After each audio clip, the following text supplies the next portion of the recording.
Hi friends, hello. ಇವತ್ತು ನೋಡಿ ನಿಮಗೆ ನಾನು ತೊಂಡೆಕಾಯಿ ಪಲ್ಯವನ್ನು ಮಾಡೋದನ್ನು ಹೇಳ್ಕೊಡ್ತೀನಿ. ತುಂಬ ಸುಲಭವಾಗಿ ಮಾಡ್ಬೋದು ಇದನ್ನು. ನಾನಿಲ್ಲಿ ನೋಡಿ ಈ ತೊಂಡೆಕಾಯಿನೀಗ ನಾವು ರೌಂಡ್ ಶೇಪಲ್ಲಿ ಹೆಚ್ಕೊಳ್ಳೋಣ. ನೋಡಿ, ಇಲ್ಲಿ ನಾನು ಆಲ್ರೆಡಿ ತೊಂಡೆಕಾಯನ್ನು ರೌಂಡ್ ಶೇಪಲ್ಲಿ ಹೆಚ್ಚಿದ್ದೀನಿ. ಈ ಥರ ಶೇಪಲ್ಲಿ ಹೆಚ್ಚಿದ್ದೀನಿ. ಉದ್ದುದ್ದಾಗಿನೂ ಕೂಡ ಹೆಚ್ಚಬಹುದು, ಆದರೆ ಈ ಥರ ಹೆಚ್ಚಿದರೆ ತೊಂಡೆಕಾಯಿ ಇದೆ ಅಲ್ವಾ, ಬೆಂದಾಕ್ಷಣ ಇದು ಬೀಜ ಅದೆಲ್ಲ ಬಿಟ್ಟು ಹೋಗೋದಿಲ್ಲ, ಚೆನ್ನಾಗಿರುತ್ತೆ. ಅದಕ್ಕೋಸ್ಕರ ಆದರೆ ತುಂಬ ತೆಳುವಾಗಿ ಹೆಚ್ಕೊಳ್ಳಿ. ತುಂಬ ದಪ್ಪ ದಪ್ಪ ಹೆಚ್ಕೊಂಡ್ರೆ ಬೇಯಲಿಕ್ಕೆ ತುಂಬ ಟೈಮ್ ತಗೊಳುತ್ತೆ. ಇದಕ್ಕೆ ನಾನು ಮೊದಲಿಗೆ ಒಂದು ಲೈಟ್ ಆದ ಒಂದು ಮಸಾಲೆಯನ್ನು ರೆಡಿ ಮಾಡ್ಕೊಳ್ಳೋಣ. ನೋಡಿ, ಇಲ್ಲಿ ಒಂದು ಮಿಕ್ಸಿ ಜಾರನ್ನು ತಗೊಂಡಿದ್ದೀನಿ.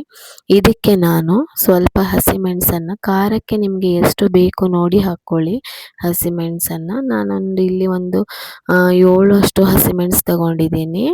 ಇಲ್ಲಿ 7ರಿಂದ 8 ತಗೊಂಡಿದ್ದೀನಿ. ಇದು ಸ್ವಲ್ಪ ತುಂಬ ಏನು ಖಾರ ಇಲ್ಲ ಅದಕ್ಕೆ. ನೋಡಿ, ಇಲ್ಲಿ ನಾನು ಇಷ್ಟು ಶುಂಠಿ ತಗೊಂಡಿದ್ದೀನಿ, ಸಿಪ್ಪೆ ಎಲ್ಲ ತೆಗೆದು. ಇದನ್ನು ಅಂದರೆ 1 ಇಂಚು ಅಂತ ತಗೊಳ್ಳಿ. 1 ಇಂಚಷ್ಟು ಶುಂಠಿಯನ್ನು ತಗೊಂಡಿದ್ದೀನಿ. ಇದನ್ನು ಚಿಕ್ಕದಾಗಿ ಪೀಸ್ ಮಾಡಿ, ಇದು ನಾನು ಕಡಿತೀನಲ್ವ ಈಗ ತರಿಯಾಗಿ, ಅದಕ್ಕೋಸ್ಕರ ಹಾಕ್ಕೊಳ್ತೀನಿ. ಹಾಗೆ ಇದಕ್ಕೆ ನಾನು ಅರ್ಧ ಹೋಳಿಕೆಯಷ್ಟು ತೆಂಗಿನಕಾಯಿ ತುರಿಯನ್ನು ತಗೊಂಡಿದ್ದೀನಿ. ಈಗ ಇದಕ್ಕೇನೆ ಹಾಕ್ಕೊಳ್ಳೋಣ. ನೋಡಿ, ತೆಂಗಿನಕಾಯಿ ತುರಿ ಅನ್ನಷ್ಟನ್ನು ಈಗ ಮಿಕ್ಸಿ ಜಾರಿಗೆ ಹಾಕ್ಕೊಳ್ತೀನಿ ನಾನು. ನೋಡಿ, ಈಗ ಇಷ್ಟು ಕಾಯನ್ನು ಹಾಕ್ಕೊಂಡಿದ್ದೀನಿ ನಾನು. ಇದನ್ನು ತೆಂಗಿನಕಾಯನ್ನು ಇದಕ್ಕೇನೆ ಹಾಕ್ಕೊಂಡಿದ್ದೀನಿ. ಈಗ ನಾವು ಇದೆ ಅಲ್ವಾ, ಇದನ್ನು ಸ್ವಲ್ಪ ಏನು ಹೇಳಿ ತರಿಯಾಗಿ ಪೌಡ್ರ್ ಥರ ಮಾಡ್ಕೋಬೇಕು. ಯಾವುದೇ ಕಾರಣಕ್ಕೂ ನೀರನ್ನು ಆ್ಯಡ್ ಮಾಡಬೇಡಿ, ಹಾಗೆಯೇ ತರಿಯಾಗಿ ಮಾಡ್ಕೋಬೇಕು. ಹಾಗೆ ಸಾಲ್ಟ್ ಕೂಡ ಹಾಕಲ್ಲ, ಹಾಗೆ ಲೈಟಾಗಿ ಪುಡಿ ಮಾಡ್ಕೊಳೋದು. ನಾನೀಗ ಪುಡಿ ಮಾಡ್ಕೊಂಡು ಬರ್ತೀನಿ.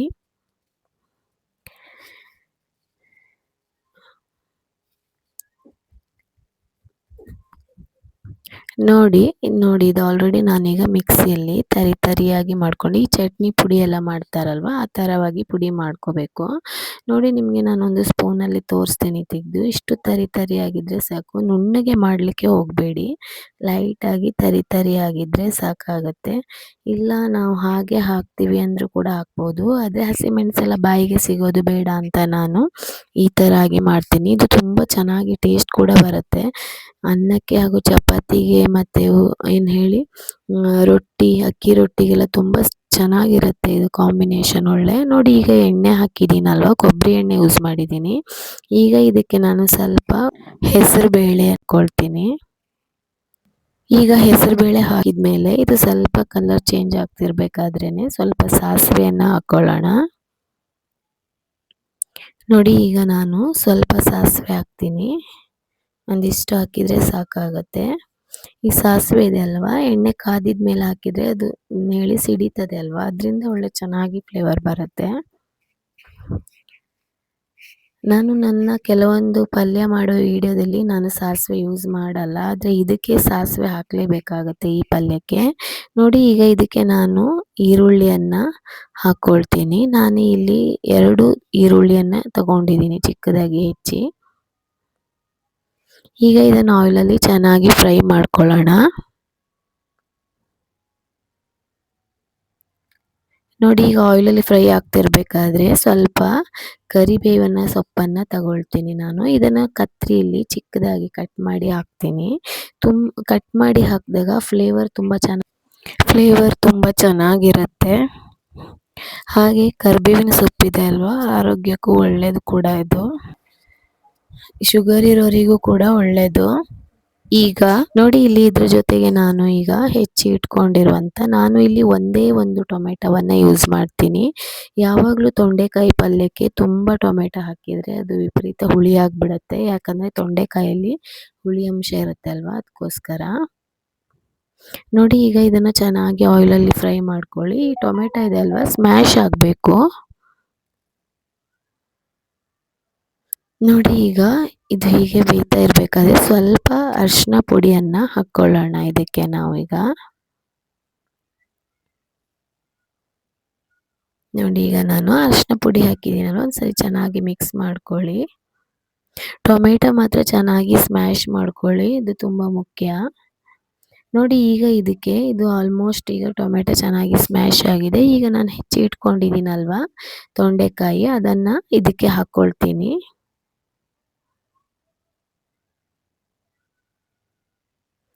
ನೋಡಿ ಈಗಷ್ಟು ತೊಂಡೆಕಾಯನ್ನ ಇದಕ್ಕೆ ಹಾಕ್ಕೊಂಡಿದ್ದೀನಿ.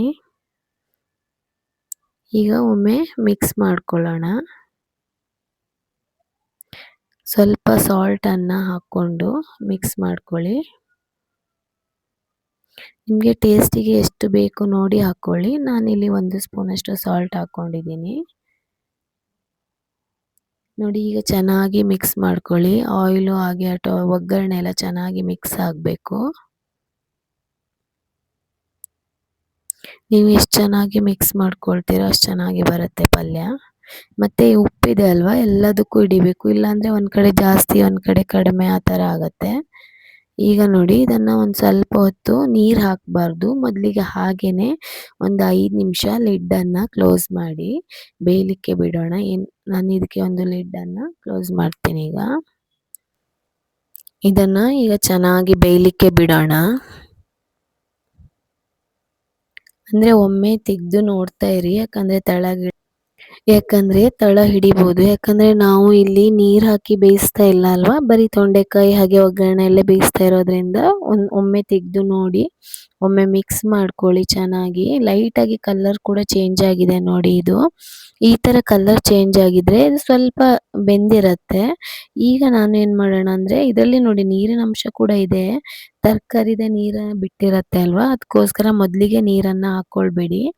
ಮತ್ತು ಏನಂದರೆ ನಾವು ಆ ಪೌಡರ್ ಕೂಡ ಹಾಕಿದಾಗ ಇದು ತುಂಬ ನೀರಾಗ್ಬಿಡತ್ತೆ. ಅದಕ್ಕೋಸ್ಕರ ನಾನೀಗ ಇದಕ್ಕೆ 1 ಲೋಟದಷ್ಟು ನೀರನ್ನು ಹಾಕ್ಕೊಳ್ತೀನಿ. ಇದನ್ನು 1 ಲೋಟ ನೀರನ್ನು ಹಾಕಿ ಈಗ ಲಿಡ್ಡನ್ನು ಮತ್ತೊಮ್ಮೆ ಕ್ಲೋಸ್ ಮಾಡಿ ಅದನ್ನು ಸ್ವಲ್ಪ ಹೊತ್ತು ಬೇಯಲಿಕ್ಕೆ ಬಿಡೋಣ. ಚೆನ್ನಾಗಿ ಬೆಂದ್ರೇ ಅದು ಪಲ್ಯ ಇದೆ ಅಲ್ವಾ, ತುಂಬ ಚೆನ್ನಾಗಿ ಟೇಸ್ಟ್ ಕೊಡುತ್ತೆ. ಇಲ್ಲಾಂದರೆ ಈ ತೊಂಡೆಕಾಯಿ ಇದೆ ಅಲ್ವಾ, ಸ್ವಲ್ಪ ಕರ ಕರ ಅಂತ ಹಸಿ ಹಸಿ ಅನಿಸುತ್ತೆ. ಅದಕ್ಕೋಸ್ಕರ ಚೆನ್ನಾಗಿ ಬೆಂದರೆ ಟೇಸ್ಟ್ ಕೂಡ ತುಂಬ ಸಖತ್ತಾಗಿರುತ್ತೆ. ನೋಡಿ ನಾನೀಗ ಲಿಡ್ ಕ್ಲೋಸ್ ಮಾಡಿ ಬೇಯಲಿಕ್ಕೆ ಬಿಟ್ಟಿದ್ದೀನಿ. ನೋಡಿ ಈಗ ಇದು ಕುದಿ ಬರ್ತಾ ಇದೆ ನೋಡಿ. ಈಗ ಇದನ್ನು ನಾವು ಚೆನ್ನಾಗಿ ಮಿಕ್ಸ್ ಮಾಡ್ಕೋಬೇಕಾಗತ್ತೆ. ಮತ್ತೆ ಈಗ ಒಮ್ಮೆ ಕ್ಲೀನಾಗಿ ಮಿಕ್ಸ್ ಮಾಡಿ ಮತ್ತೊಮ್ಮೆ ಈಗ ನೀವು ಸ್ವಲ್ಪ ಹೊತ್ತು ಲಿಡ್ಡನ್ನು ಕ್ಲೋಸ್ ಮಾಡಿ ಮತ್ತೆ ಇದನ್ನು 5 ನಿಮಿಷದ ತನಕ ಚೆನ್ನಾಗಿ ಬೇಯಲಿಕ್ಕೆ ಬಿಡೋಣ. ಚೆನ್ನಾಗಿ ಬೆಂದ್ರೇ ಟೇಸ್ಟಾಗಿ ಬರೋದು. ಈಗ ನೋಡಿ ಇದು ಆಲ್ಮೋಸ್ಟ್ ಆಗಿದೆ ಕೂಡ.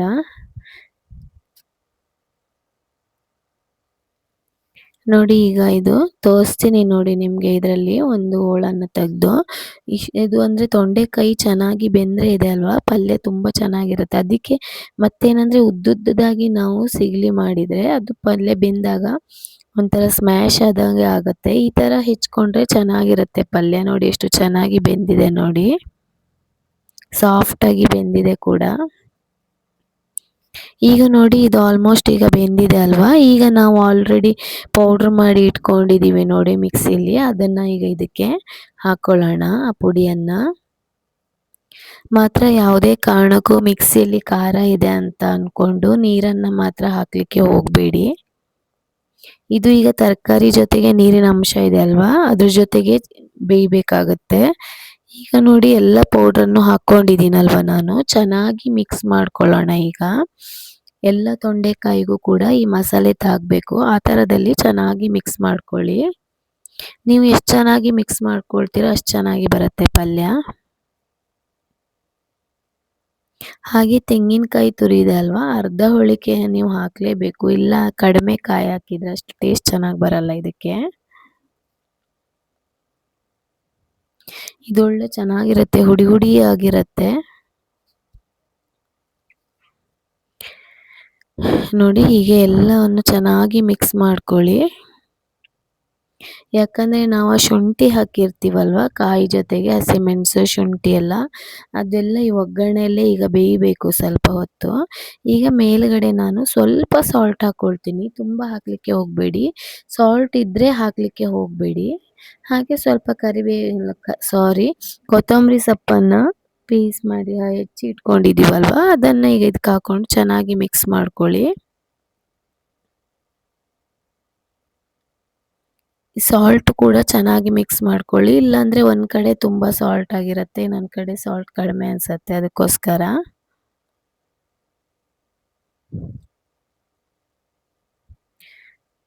ನೋಡಿ ಹೀಗೆ ಚೆನ್ನಾಗಿ ಮಿಕ್ಸ್ ಮಾಡ್ಕೊಳ್ಳಿ ಎಲ್ಲವನ್ನು.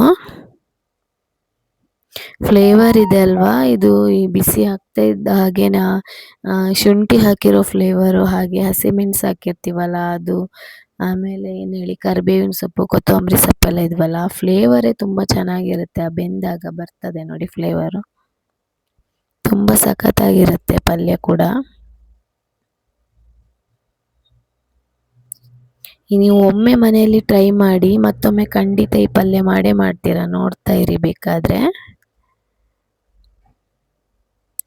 ನೋಡಿ ಈಗ ನಾನು ಇದನ್ನು ಸ್ವಲ್ಪ ಒಂದು 5 ನಿಮಿಷ ಲಿಡ್ಡನ್ನು ಕ್ಲೋಸ್ ಮಾಡಿ ಬೇಯಲಿಕ್ಕೆ ಬಿಡ್ತೀನಿ. ಯಾಕಂದರೆ ನಾವು ಶುಂಠಿ ಎಲ್ಲ ಹಾಕಿರ್ತೀವಲ್ವ, ಹಸಿ ಇರುತ್ತೆ ಅಲ್ವಾ, ಆ ಹಸಿ ವಾಸನೆ ಇದೆ ಅಲ್ವಾ, ಸ್ವಲ್ಪ ಹೋಗಬೇಕಾಗುತ್ತೆ, ಅದಕ್ಕೋಸ್ಕರ.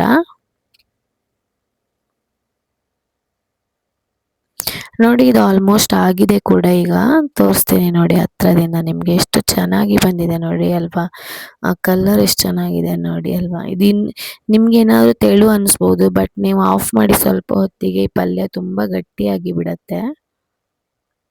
ನೋಡಿ ಎಲ್ಲೂ ಕೂಡ ನೀರಿನ ಅಂಶ ಇಲ್ಲ, ನಿಮಗೆ ತಳ ತೋರಿಸ್ತಾ ಇದ್ದೀನಲ್ವಾ, ನೀರಿನ ಪಸೆ ಕೂಡ ಇರಲ್ಲ, ಅಷ್ಟು ಚೆನ್ನಾಗಿ ಹುಡಿ ಹುಡಿಯಾಗಿ ಬಂದಿರುತ್ತೆ ಪಲ್ಯ ಕೂಡ. ಅದಕ್ಕೆ ನಾನು ನಿಮಗೆ ಹೇಳಿದ್ದು, ಮೊದಲಿಗೆ ನೀರು ಹಾಕಿದ್ಮೇಲೆ ಮತ್ತೆ ಯಾವುದೇ ಕಾರಣಕ್ಕೂ ನೀರನ್ನು ಹಾಕಲಿಕ್ಕೆ ಹೋಗಬೇಡಿ. ನೋಡಿದ್ರಲ್ಲ ಫ್ರೆಂಡ್ಸ್, ಎಷ್ಟು ಚೆನ್ನಾಗಿ ಎಷ್ಟು ಈಸಿಯಾಗಿ ಮಾಡ್ಬೋದು ಅಂತ ತೊಂಡೆಕಾಯಿ ಪಲ್ಯ. ನೀವು ಮನೆಯಲ್ಲಿ ಒಮ್ಮೆ ಟ್ರೈ ಮಾಡಿ ಹೇಗೆ ಬಂದಿದೆ ಅಂತ ಕಾಮೆಂಟ್ಸ್ ಹಾಕಿ, ಹಾಗೆ ಲೈಕ್ ಮತ್ತು ಸಬ್ಸ್ಕ್ರೈಬ್ ಮಾಡ್ಕೊಳೋದನ್ನು ಮರಿಬೇಡಿ. ನೆಕ್ಸ್ಟ್ ವಿಡಿಯೋದಲ್ಲಿ ಸಿಗ್ತೀನಿ. Thank you so much.